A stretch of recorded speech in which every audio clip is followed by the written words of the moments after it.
السلام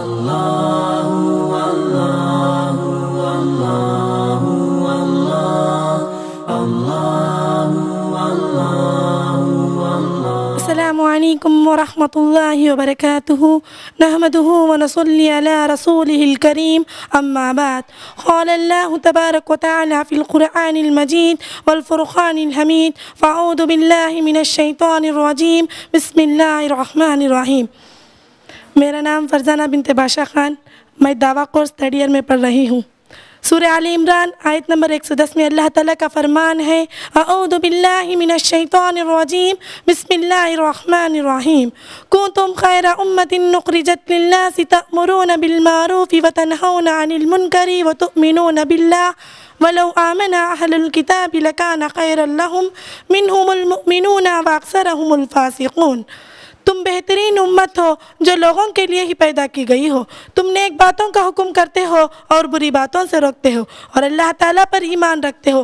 اگر اہل کتاب بھی ایمان لاتے تو ان کے لیے بہتر ہوتا، ان میں ایمان والے بھی ہیں لیکن اکثر تو فاسق ہیں۔ اس آیت میں امت مسلمہ کو خیر امت قرار دیا گیا، اس کی علت بھی بیان کر دی گئی جو امر بالمعروف والنہی عن المنکر کی ادائیگی اور ایمان باللہ ہے۔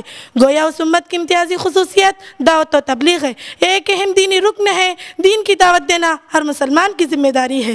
یہ وہ دعوت ہے اس کے ذریعے شرک سے توحید کی طرف رہنمائی ملتی ہے، یہ وہ دعوت ہے اس کے ذریعے تاریکیوں سے روشنی کی طرف رہنمائی ملتی ہے، یہ وہ دعوت ہے اس کے ذریعے کفر سے ایمان کی طرف رہنمائی ملتی ہے، یہ وہ دعوت ہے اس کے ذریعے دہشت گردی سے امن و امان کی طرف رہنمائی ملتی ہے، یہ وہ دعوت ہے اس کے ذریعے جہنم سے جنت کی طرف رہنمائی ملتی ہے۔ محترم سامعین و سامعات، امر بالمعروف کا مطلب ہے نیکی کا حکم دینا، النہی عن المنکر کا مطلب ہے برائی سے روکنا۔ اللہ سبحانہ وتعالیٰ نیکی اور نیک لوگوں کو پسند فرماتا ہے، برائی اور برے لوگوں کو ناپسند فرماتا ہے۔ اللہ سبحانہ وتعالیٰ اہل ایمان کو محض خود نیک بن کر رہنے اور برائی سے بچنے کا حکم ہی نہیں دیا بلکہ ساتھ ساتھ دوسروں کو بھی نیکی کا حکم دینے اور برائی سے روکنے کا حکم دیا۔ اس عظیم مقصد کے خاطر اللہ تعالیٰ نے انبیاء اکرام کو مبعوث فرمایا۔ انبیاء اکرام کا سلسلہ ختم ہونے کے بعد امت محمدیہ کے علماء و فضلاء خصوصاً امت کے دیگر افراد کو اس کا مکلف ٹھہرایا۔ امر بالمعروف والنہی عن المنکر کی اہمیت یہ ہے کہ پہلی بات تو اللہ تعالیٰ پر ایمان لانا، سب باقی اعمال و افعال سے مقدم رکھے۔ اے مسلمانوں، تم بہترین امت اس لیے ہو کہ تم برے کاموں سے منع کرتے ہو اور اچھے کاموں کا حکم دیتے ہو۔ مسلم کے حدیث میں آتا ہے، ابو سعید خدری رضی اللہ عنہ سے مروی ہے کہ میں نے رسول اللہ صلی اللہ علیہ وسلم کو فرماتے ہوئے سنا، تم میں جو شخص برائی ہوتے دیکھا اسے چاہیے کہ وہ اپنے ہاتھ سے روکے، اگر ہاتھ سے روکنے کی طاقت نہ ہو تو وہ زبان سے روکے، اگر اس کی بھی طاقت نہ ہو تو وہ دل کے ساتھ اس کو برا جانے، اور ایک کمزور ترین ایمان کی علامت ہے۔ معزز سامعین و سامعات، اللہ تعالیٰ نے دعوت دین شعبہ امر بالمعروف والنہی عن المنکر کی طرف بہت زیادہ زور دیا۔ یہ حقیقت کسی بھی عقل مند سے محض نہیں، آدم علیہ السلام سے لے کر محمد صلی اللہ علیہ وسلم تک سب نبیوں نے اپنے قوم کو برائی سے روک کر بھلائی کا حکم دیا۔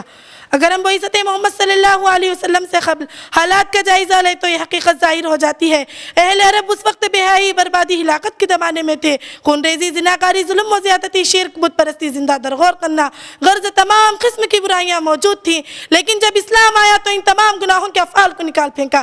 لیکن آج کا حال یہ ہے کہ اس معاشرے میں برائی عام ہو گئی ہے، یہ اس وجہ سے کہ ہر اس فریضے سے کوتاہی کر رہے ہیں۔ جب معاشرے میں برائی رواج ہوتی ہے تو اس وقت لوگ کم رہیں گے، ایسے لوگوں کا سختی سے محاسبہ کیا جائے تو برائی کا ارتکاب کرنے والوں میں اضافہ ہو جاتا ہے۔ محترم سامعین و سامعات، ایک وقت ایسا بھی آ جاتا ہے برائی سے بچنے والے لوگ نہ صرف برائی کرنے والوں کو روکتے نہیں بلکہ برائی کرنے والے اور برائی سے روکنے والے دونوں شامل ہو جائیں گے، اور انہیں کوئی جھجک محسوس نہیں ہوگی۔ ایسے تباہ ہونے والے معاشرے کی مثال اللہ کے رسول صلی اللہ علیہ وسلم نے یہ بیان فرمایا، کچھ لوگ جہاز میں سوار ہونے کے لیے خورا ڈالا، خورا کی روح سے کچھ لوگ نچلی منزل میں بیٹھنے اور کچھ لوگ اوپر کی منزل میں بیٹھنے۔